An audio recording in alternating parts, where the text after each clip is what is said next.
Assalamualaikum teman-teman. Hari ini kita akan membuat keripik bayam yang renyah dan gurih banget. Aku bakal kasih tahu rahasia kerenyahannya. Langsung aja ya cara buatnya. Pertama, di sini aku sudah siapkan daun bayam. Daun bayamnya aku pakai yang lebar-lebar seperti ini ya, teman-teman. Kemudian 250 gram tepung beras.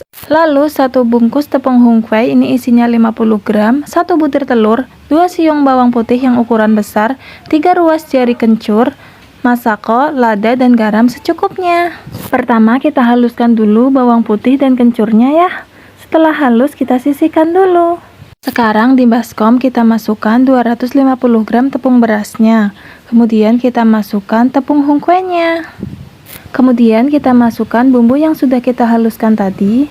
Kemudian kita masukkan 1 butir telurnya. Dan juga 1 sendok teh masako, setengah sendok teh garam, dan 1/4 sendok teh lada. Sekarang kita masukkan air sedikit demi sedikit.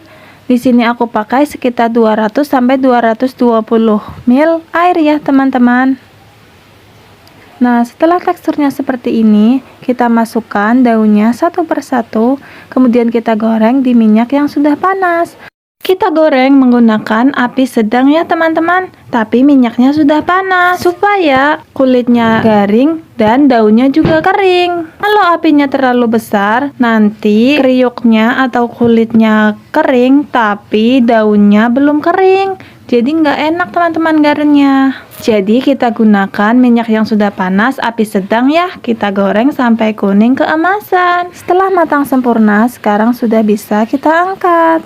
Ini dia hasilnya teman-teman. Tuh kan renyah banget. Ini daunnya juga sudah kering. Dan ini pas hari kedua dari 1 baskom tinggal segini teman-teman. Nih masih renyah banget.